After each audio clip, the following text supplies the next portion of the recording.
Salve Maria Imaculada e viva Cristo Rei! Ao longo de toda a história da humanidade, existe um padrão que se repete de forma inevitável. Sempre que o poder se sente ameaçado, sempre que a autoridade começa a perder força, ela procura algo maior para se sustentar.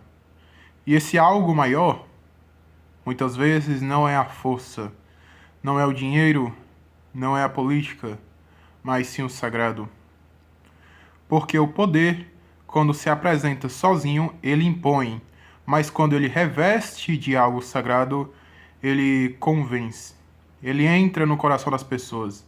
Ele fala diretamente com aquilo que o homem tem de mais profundo, a sua consciência, a sua fé, o seu senso de bem e de mal. E é exatamente por isso que, em momentos de crise, a religião volta ao centro do debate político. Não como algo neutro, mas como instrumento, como linguagem, como símbolo. Eu sou Gabriel Guedes, fundador da Fraternidade São José, e hoje nós vamos além das manchetes. Hoje nós vamos fazer uma análise... Desculpa. Hoje nós vamos fazer uma análise profunda, uma análise que envolve política, igreja, poder e principalmente a verdade. Desculpa. Nos últimos dias, vimos declarações do queridíssimo, segundo a CNBB, né? Para eles é queridíssimo, né?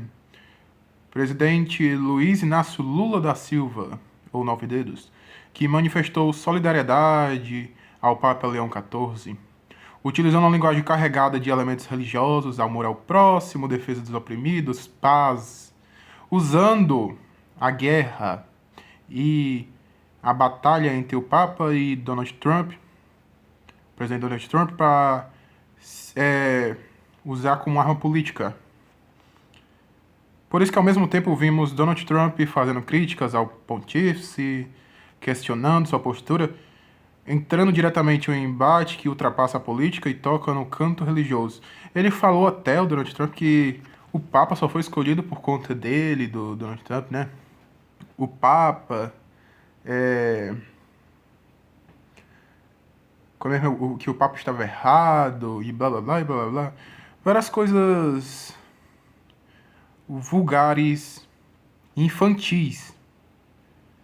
Porque ele até falou que ele não queria que o Papa fosse contra o presidente dos Estados Unidos, falasse alguma coisa assim que ele falou.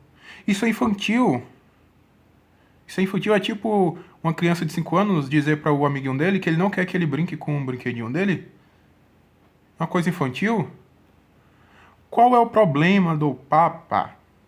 Que é o Papa, é o pontífice, segue a linhagem de Pedro, que foi posto lá por Jesus Cristo, na cátedra de Pedro. O Papa está lá para falar a verdade. Que esse Donald Trump está errado. Não estou falando isso, né, porque eu sou de esquerda, não sou de esquerda. Mas convenhamos que ele está errado. Que ele estava no meio com Epstein.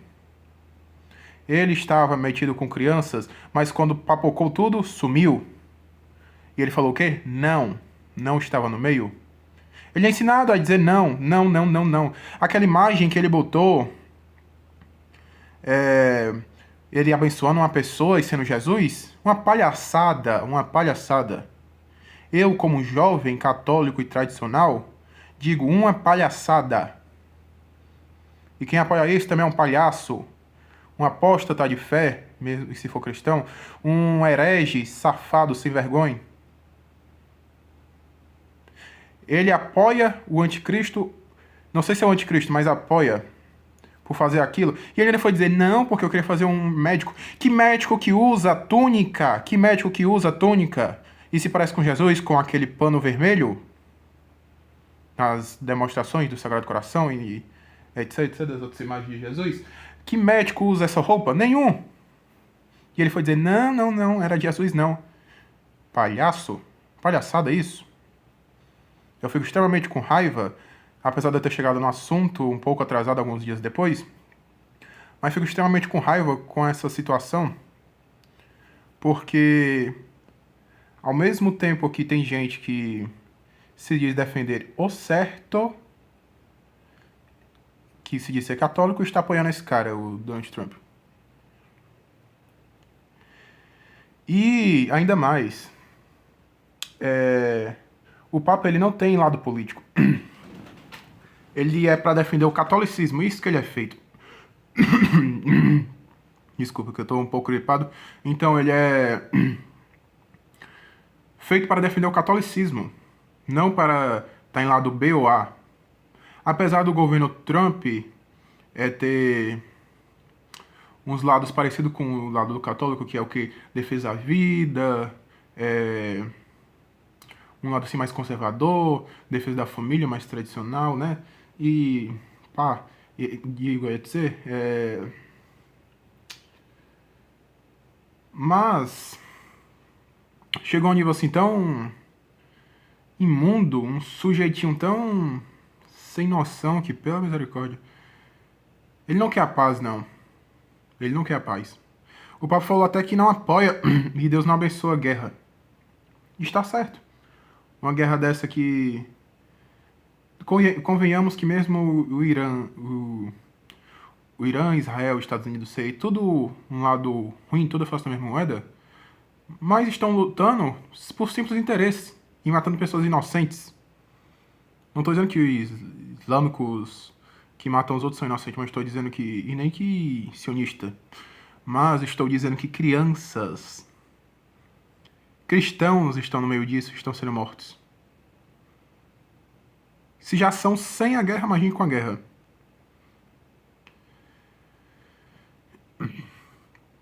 E quando toca no campo religioso, que é a pior parte, que aqui nós temos um cenário bem simbólico, no caso. De um lado, alguém que confronta, do outro, alguém que se aproxima. E no meio disso está a igreja, em cima do muro. Mas, mais importante ainda, está o fiel. Está lá o católico comum. Digamos que o nome dele é Senhor João. Senhorzinho que acorda cedo para trabalhar, tem... para trabalhar, eu digo no caso que é aposentado já, mas tem 60 anos. 60 não, 70 anos. Acorda cedo para fazer suas obrigações do dia, mora numa fazendinha lá, no interior. Fica vendo sua televisãozinha, seu rádio, vai plantar e blá blá blá blá. Tem sua esposa, filhos, netos. Que muitas vezes não percebe que está sendo colocado dentro de uma disputa. Porque ele não está ali para saber lado B ou lado A. Ele é um católico comum, um simples católico. Um senhorzinho que, se a igreja falar para ele na romaria lá que foi dizer que foi obrigado, ele vai. Se um bispo falar que uma coisa lá que não é o certo, ele vai acreditar. Porque a culpa não é desse senhorzinho, mas a culpa é da igreja local, por não ensinar o certo, às vezes. E dentro desta disputa, que vai muito além daquilo que aparece na superfície, e é aqui que nós precisamos parar, precisamos pensar. E o mais importante, precisamos refletir. Porque a igreja católica não é uma instituição qualquer, ela não nasceu ontem, ela não surgiu hoje, ela não surgiu de um sistema político, ela não depende de governos, mas muitos governos já dependeram dela, essa é a verdade. Como dizia, a igreja caminha na história, mas sua origem está além dela. E isso muda tudo, porque significa que nenhum poder terreno tem autoridade para redefinir a missão da igreja. Nem governos, nem líderes internacionais, nem ideologias. E é por isso que quando vemos líderes políticos tentando se posicionar como intérpretes da fé, como guias morais da igreja, ou até mesmo como aliados estratégicos da religião, nós precisamos ter cautela. Porque nem toda aproximação é fé. Muitas vezes é cálculo. muitas vezes é estratégia, muitas vezes é necessidade, entre aspas,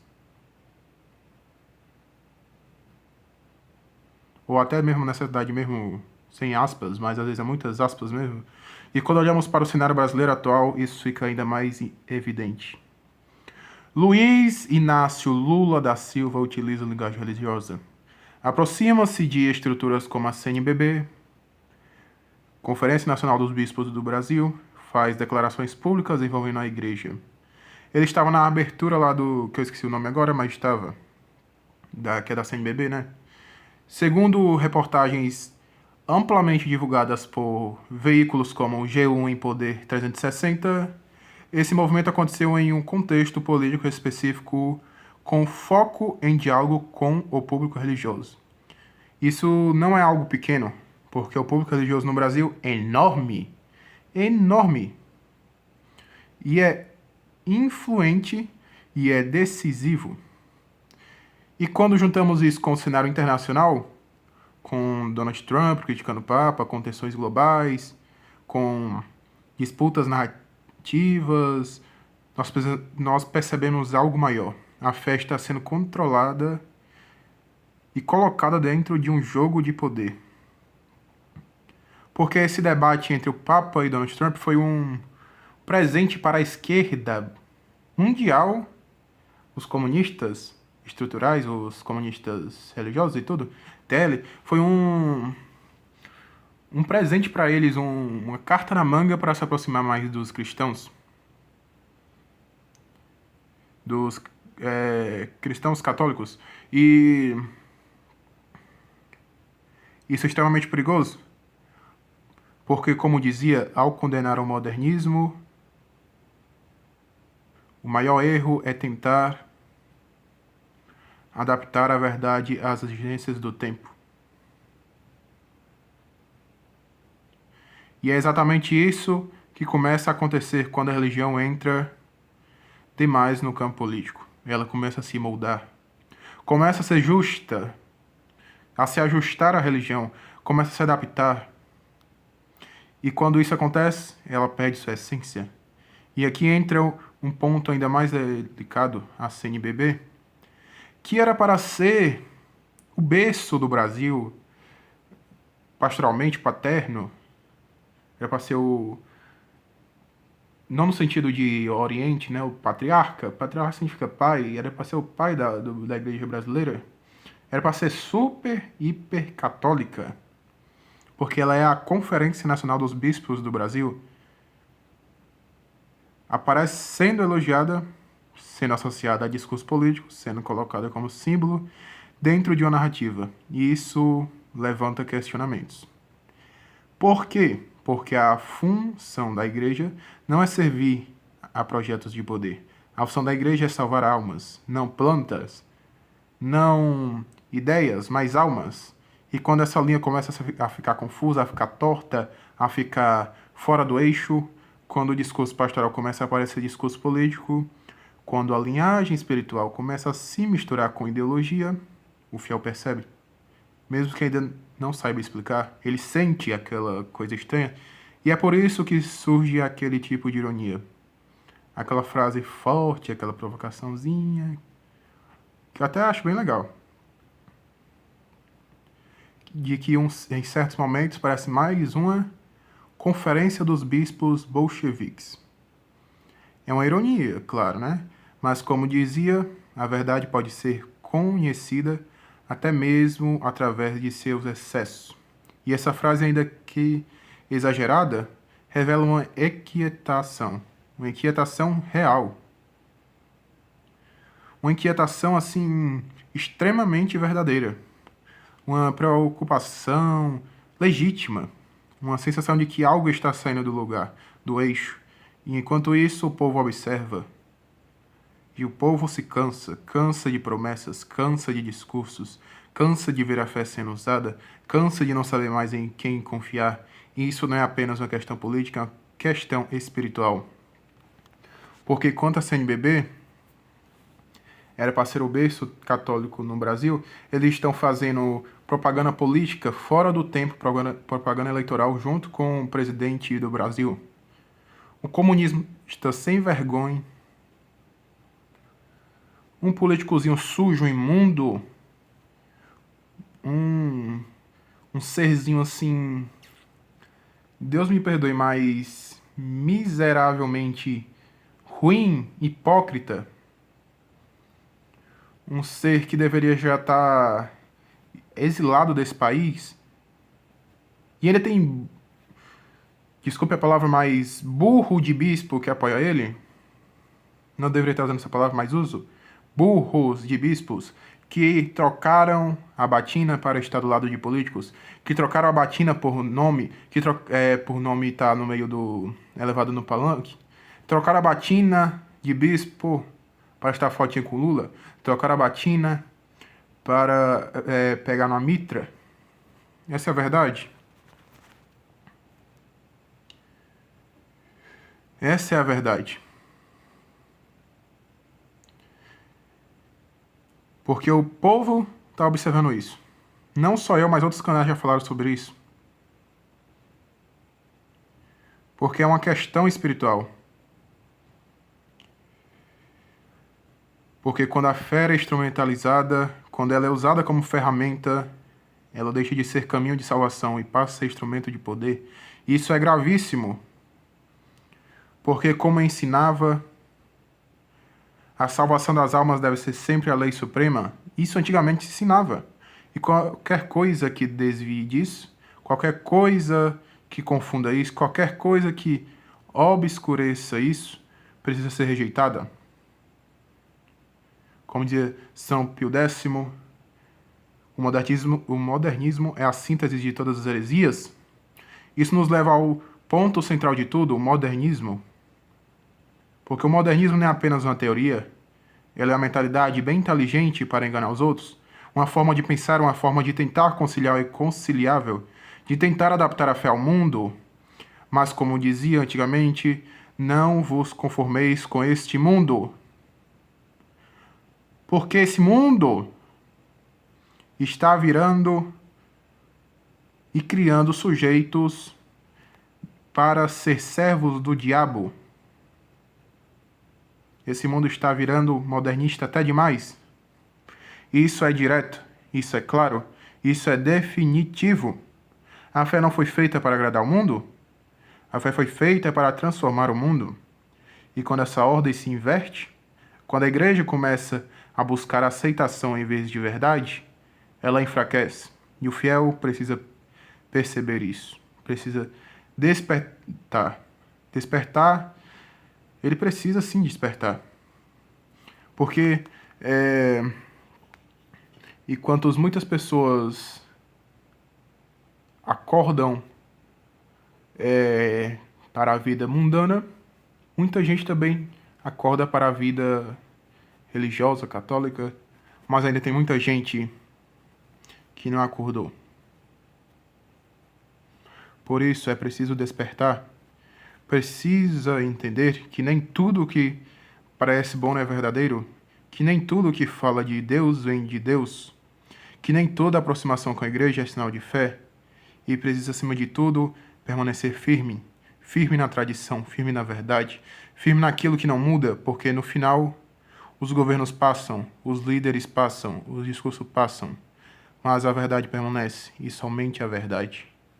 Porque Cristo permanecerá Rei, ontem, hoje e sempre.